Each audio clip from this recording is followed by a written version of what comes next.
ini gema kebijaksanaan kan kebijaksanaan dari dhamma ya, ajaran ya. Betul ya, Mari ya. Iya, iya. Ya.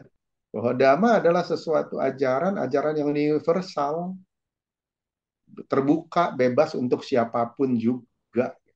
Tidak ada syarat, tidak ada batasan-batasan. Ya. Hmm. Nggak ada kewajiban, semuanya boleh. Dhamma ini kan sesuatu yang memang hukum alam. Percaya atau tidak percaya, dhamma itu berlaku. Belajar ataupun tidak akan berlaku. Sama seperti kalau kita kena air, pasti ada lembab, minimal Hmm. lembab, ada basah gitu kan. Percaya Ya, atau nggak percaya tentang kelembaban, pasti akan lembab. ya. Hukum Ya alam ya. kan? Iya, itu hukum alam gitu kan. Ya. Kalau habis makan, pasti rasa lapar berkurang kan gitu. Iya, kenyang. Mau belajar kek, mau pakai nama siapa kek, habis makan pasti lapar berkurang. Ya kan?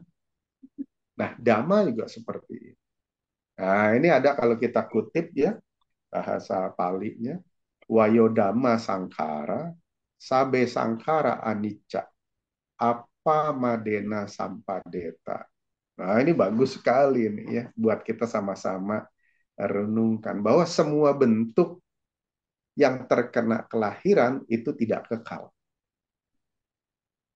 Jadi apa yang terbentuk pasti nggak kekal.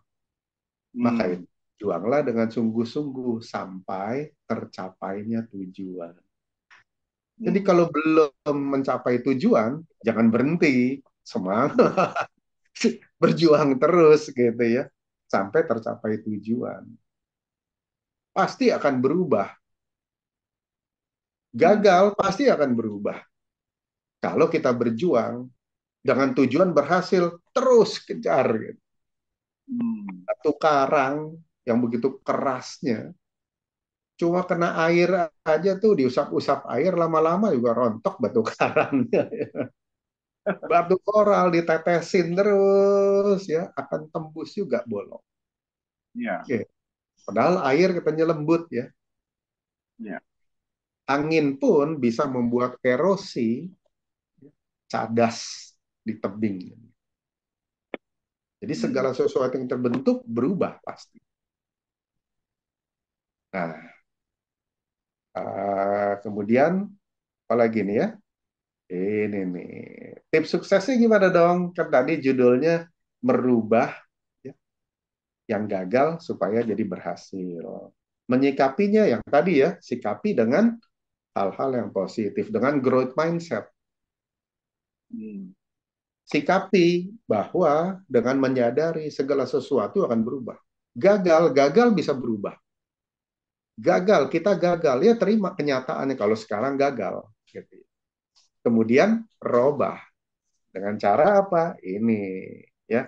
Tipsnya 6 aja dulu. Tapi ini udah powerful nih. 6 juga ya.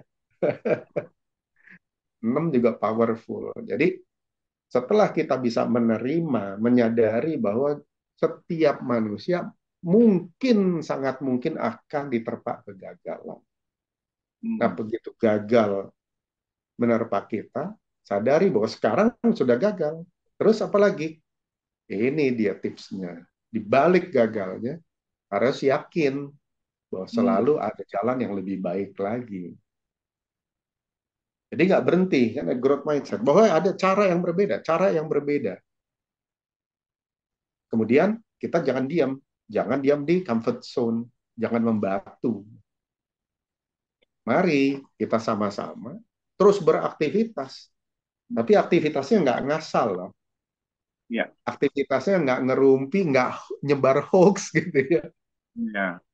Tapi aktivitasnya mesti yang produktif. Segala sesuatu yang produktif, ya dengan semangat yang baik, itu hasilnya pasti akan baik. Terus never stop, learn the new things. Hmm. Belajar lagi hal baru.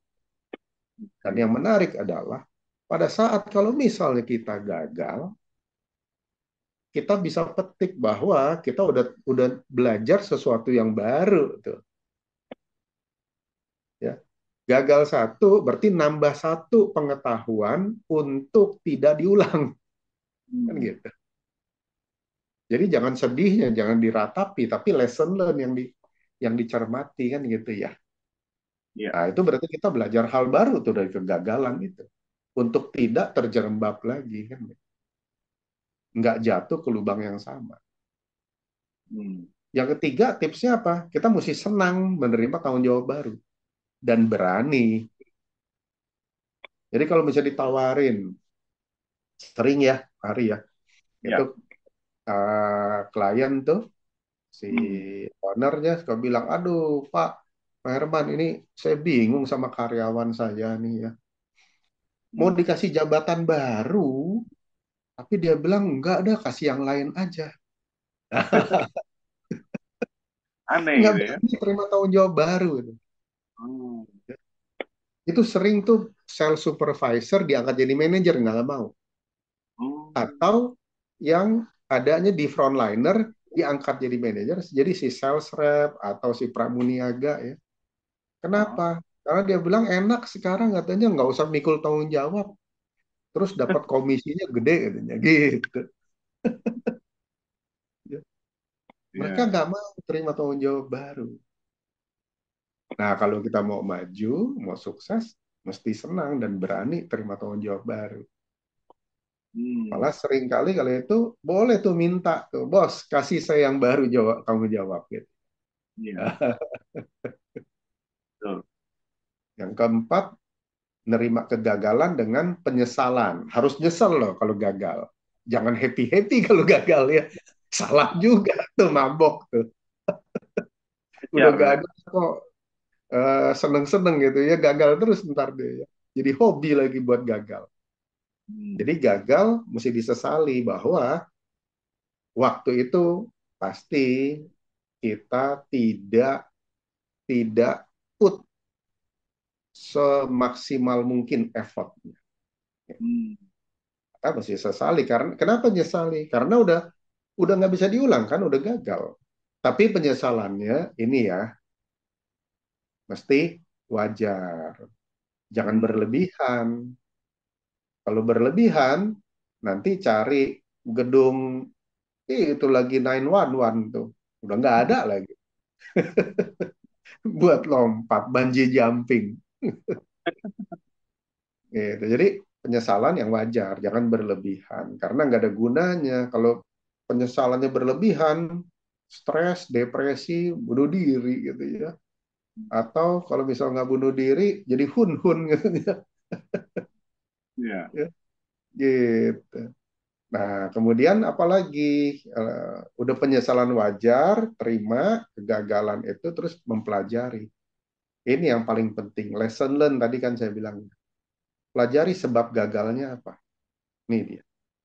Mesti cari tahu, kita gali lagi. Gagal, kenapa saya gagal?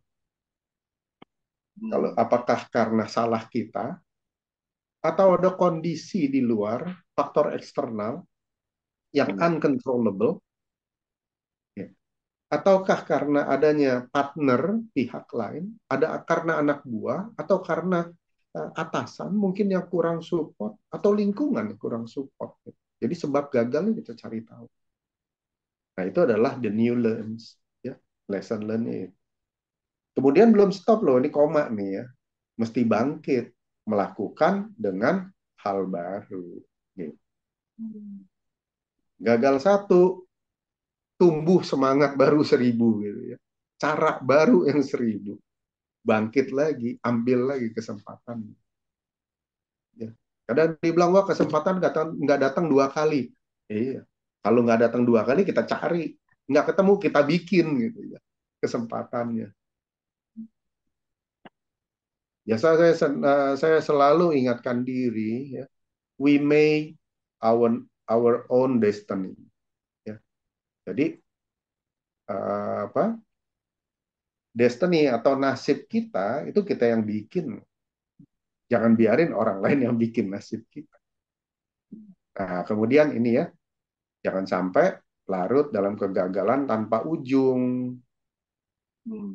meratap aja nggak kelar-kelar dah tuh, ya sedih aja cerita. Iya. Putar lagu melo aja terus ya,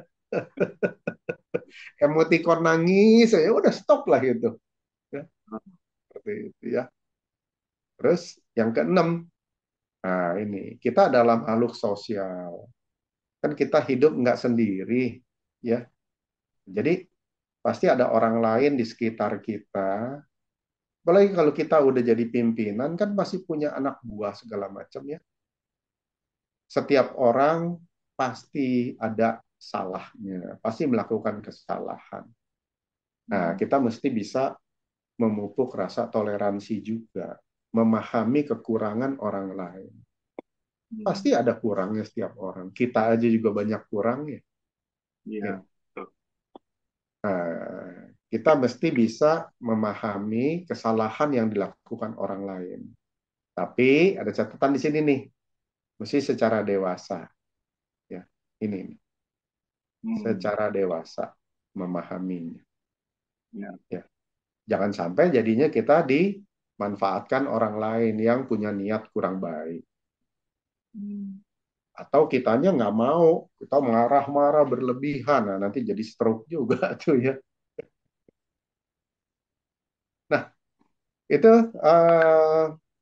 ya yang saya bisa share ya sebagai trigger gitu ya. Oh, Berikutnya mungkin kita bisa apa diskusi lah ya, iya. Q&A.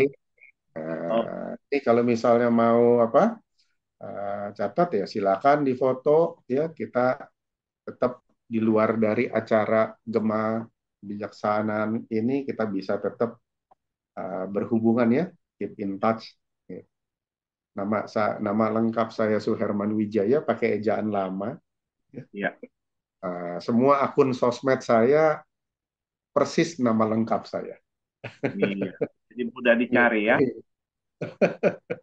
Ya, Iya. gampang dicari. Ya, mau di IG, LinkedIn atau Facebook page ya, YouTube channel. Cuma YouTube channel saya masih belum rajin untuk kelola masukin ini ya nih banyak kontennya. Nanti saya tambah kontennya. Kita sama-sama belajar lah sini. Hmm. Baik. Oke, itu Pak Hari. Saya kembalikan ke Pak Hari ya.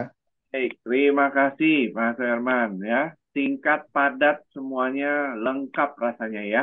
Wah, luar biasa. Memang mentor yang sudah pengalaman beda begitu ya Pak Herman. Ya, sahabat-sahabat Gema Kebijaksanaan, silakan kalau misalkan ada pertanyaan di chat, nanti saya akan bacakan kira-kira hal yang mau saya. Dan jangan lupa simpan nomornya Pak Suherman. Jadi kalau Anda butuh mau coaching ya buat company atau mungkin pribadi, nah Pak Suherman juga bisa bantu untuk itu. Ya, ya bagus sekali ya. Nah, mungkin kita akan mengelaborate apa materi yang disampaikan karena semua itu kan kadang-kadang orang bilang teori ini bagus gitu ya, prakteknya kadang-kadang ojo gimana gitu loh, ojo nggak bisa gitu kan, susah katanya kan. Nah, saya mungkin tambah kasih pertanyaan dulu nih Pak Suherman. Orang Ya, kan bilang tahu gitu kan, kalau udah salah atau kita ngalami kegagalan atau kejatuhan, ya kalau itu bangkit gitu ya. Tapi ojo gimana gitu loh Pak Herman. Mau bangkit itu nggak bisa-bisa gitu. Nah, sebetulnya apa sih yang membuat orang tuh bisa sulit untuk bangkit gitu loh Pak? mhm. Oke, oke. Wah, Nah, ini pertanyaannya keren nih ya. iya. Ini Yang pertanyaan sulit sering orang buat yang tanyakan juga ini Pak. yang sulit buat orang bangkit biasanya ya, yang saya temui dari yang uh, ya coaching personal dengan saya atau dikirim sama bosnya. Yang pertama itu adalah beban di pikirannya dulu tuh Pak Har. Hmm, Dia ya. merasa kalau pundak pundak dia masih ditemplokin beban yang beratnya bukan main. Entah Hmm, karena dia menyesal ya, atau karena kelembaman tadi, adanya fixed mindset itu. hmm, Ya. Ini hati-hati nih ya. Ada yang karena hal merasa, wah saya berat, susah sendiri di perusahaan ini atau di keluarga ini. Kadang-kadang di keluarga juga loh. Ya. Ada yang merasa saya kurang disayang dibandingin kakak saya, dibandingin adik saya. Gitu ya. Hmm, Atau ya, dibandingin lagi semua yang mana, wah macam-macam. Ya. Itu adalah hal yang negatif. Ada lagi rasa nyaman. Seakan-akan kan bagus ya. iya. Jadi, sekarang yang tadi saya bilang ya, comfort zone. Gitu. Nah, itu pun beban. Beban yang membuat orang nggak bangkit berdiri. Dia duduk aja di situ. Rebah Hmm, aja terus, enak, nyaman. iya, iya.